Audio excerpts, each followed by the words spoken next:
द्वारा मरणोपरांत वीर चक्र से सम्मानित किया गया। अब बारी थी 0.5140 की।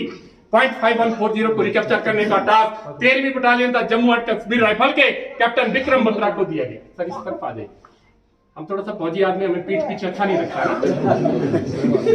0.5140 को रिकैप्चर करने का टास्क 13वीं बटालियन था जम्मू एंड कश्मीर राइफल के कैप्टन विक्रम बत्रा को दिया गया। कैप्टन विक्रम बत्रा, जिन्हें एक और नाम से जाना जाता है शेरशाह। आवाज नहीं आई, इतनी आवाज नहीं आई, लोगों ने आवाज नहीं निकल रही है। किस नाम से जाना जाता है? शेरशाह। शेरशाह ने बहादुरी और वीरता के साथ लड़ते हुए 0.5140 पर भारतीय तिरंगे को हमेशा के लिए लहरा दिया और यहां से अपने कमांड पोस्ट को 4 शब्दों का एक सक्सेस कोड पास किया। कोई बताएगा क्या था? दिल मांगे मोर। क्या था? बाकियों को नहीं पता क्या था। इतना जोश कम करो थोड़ा। क्या था?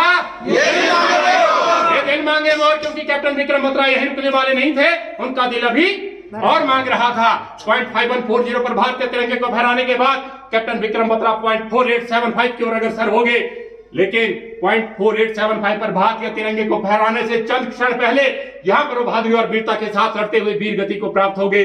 उनकी इस बहादुरी, वीरता, बलिदान और कर्तव्यनिष्ठा को देखते हुए भारत सरकार द्वारा उन्हें देश के सर्वोच्च वीरता पुरस्कार परमवीर चक्र से सम्मानित किया गया। लेकिन 0.4875 पर भारतीय तिरंगे को फहराना अभी भी बाकी था, लेकिन भारतीय सेना न कभी रुकी थी, न रुकी है और ना ही कभी रुकेगी। जोश नहीं आ रहा है? ना ही कभी रुकेगी, नहीं आ रहा है, ना ही कभी रुकेगी। इन्हीं की कंपनी का एक जांबाज सिपाही राइफलमैन संजय कुमार, जिन्होंने बंकर से गोलियां बरसाती हुई मशीन गन को बैरल से खींच लिया और दुश्मन की मशीन गन पर काबू पाते हुए दुश्मन की गोलियों से दुश्मन को मार भगाया और भारतीय तिरंगे को हमेशा के लिए 0.4875 पर लहरा दिया। उनकी इस बहादुरी और वीरता के लिए भारत सरकार द्वारा उन्हें देश के सर्वोच्च वीरता पुरस्कार परमवीर चक्र से सम्मानित किया गया।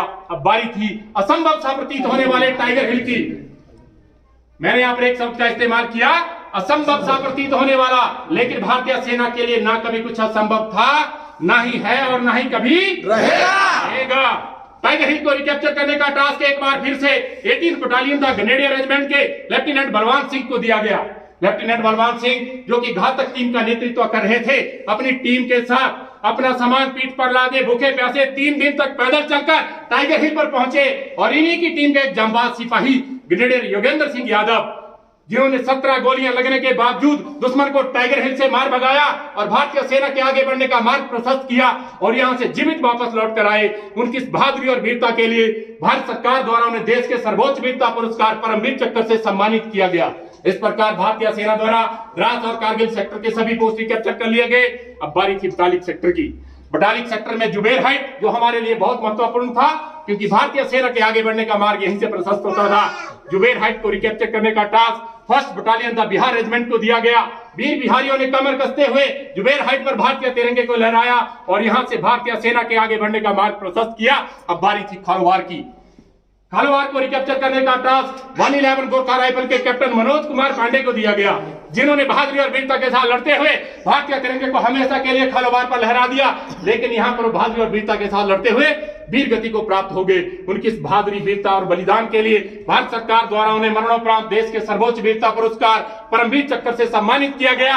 अब बारी थी चोर बाटला की। चोर बाटला एक ऐसा इलाका था जहां से दुश्मन हमें सरप्राइज कर सकता था। चोर बाटला के इलाके पर भारतीय तिरंगे को फहराने का टास्क लद्दाख स्काउट रेजिमेंट के वीर मेजर सोनम वांगचुक को दिया गया, जिन्होंने अदम्य साहस का परिचय दिखाते हुए भारतीय तिरंगे को चोर बाटला के इलाके में लहराया और दुश्मन को सरप्राइज कर दिया।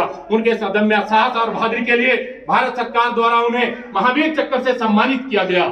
इस प्रकार 2 मई 1999 को राज्य के टोलनिंग से शुरू हुआ ऑपरेशन 26 जुलाई 1999 को चोर बाटला के इलाके में समाप्त हुआ। इस पूरे ऑपरेशन के दौरान भारतीय सेना ने पाकिस्तानी सेना को भारतीय सरजमी का एक पत्थर का टुकड़ा भी नसीब नहीं होने दिया। अपने सभी पोस्ट रिकैप्चर कर लिए, लेकिन लगभग 3 महीने चले इस ऑपरेशन के दौरान भारतीय सेना के 527 वीर सपूत वीर गति को प्राप्त होकर मां भारती की गोद में समा गए। 1363 जवान घायल हुए। भारतीय सेना प्रतिवर्ष इन वीर सपूतों की याद में 26 जुलाई को कारगिल विजय दिवस के रूप में मनाती है और इन वीरों को याद कर इन्हें श्रद्धांजलि अर्पित करती है। आप इस वीर भूमि पर आए, हमारे वीरों को याद किया, इसके लिए मैं तहे दिल से आपका शुक्रिया अदा करता हूं। थैंक यू, धन्यवाद। जय हिंद।